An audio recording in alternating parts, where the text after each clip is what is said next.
ભાવનગર જિલ્લાના Datha police station વિસ્તારમાં અગાઉ નોંધાયેલા ગરફોડ ચોરીના ગુનામાં નાસ્તા ફરતા 2 આરોપીઓને દાઠા પોલીસે ઝડપી પાડી મહત્વની સફળતા મેળવી છે।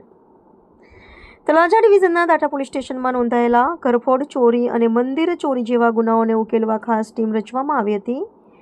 દાઠા પોલીસ સ્ટેશનના આઈસી પોલીસ ઇન્સ્પેક્ટર શ્રી કેસી રેવરને મળેલી હકીકતના આધારે દાઠા પોલીસ સ્ટેશનમાં નોંધાયેલા ગરફોડ ચોરીના ગુનામાં સંડોવાયેલા 2 આરોપીઓને ઝડપી પાડવામાં આવ્યા હતા। પોલીસે હ્યુમન સોર્સ અને ટેકનિકલ સોર્સની મદદથી મહુવા શહેરના નૂતનનગર વિસ્તારમાં રહેતા રાકેશભાઈ ઉર્ફે રાવડી રમેશભાઈ સોરઠિયા અને આકાશભાઈ જયંતિભાઈ સોરઠિયાને પકડી કાયદેસરની કાર્યવાહી હાથ ધરી છે। પકડાયેલા આરોપીઓમાં રાકેશભાઈ ઉર્ફે રાવડી રમેશભાઈ સોરઠિયા ઉંમર 34 વર્ષ, આકાશભાઈ જયંતિભાઈ સોરઠિયા ઉંમર 24 વર્ષ બંને મજૂરી કામ સાથે સંકળાયેલા હોવાનું પોલીસે જણાવ્યું છે। પોલીસ તપાસ દરમિયાન આરોપીઓ સામે અગાઉ રાજકોટ ગ્રામ્યના ગોંડલ સિટી પોલીસ સ્ટેશન તેમજ Morbi city A division police સ્ટેશનમાં પણ ચોરી સંબંધિત ગુનાઓ નોંધાયેલા હોવાનું સામે આવ્યું છે।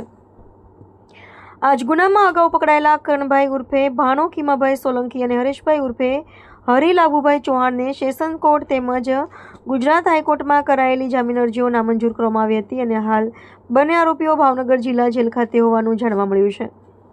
આ સમગ્ર કામગીરીમાં દાઠા પોલીસ સ્ટેશનના આઈસી પોલીસ ઇન્સ્પેક્ટર કેસી રેવર સાથે દિગ્વિજયસિંહ સરવૈયા, કાળુભાઈ ભમ્મર, નિકુંજભાઈ મહેરા, હેમરાજસિંહ ખેરડિયા તથા સ્ટાફના અન્ય કર્મચારીઓ જોડાયા હતા।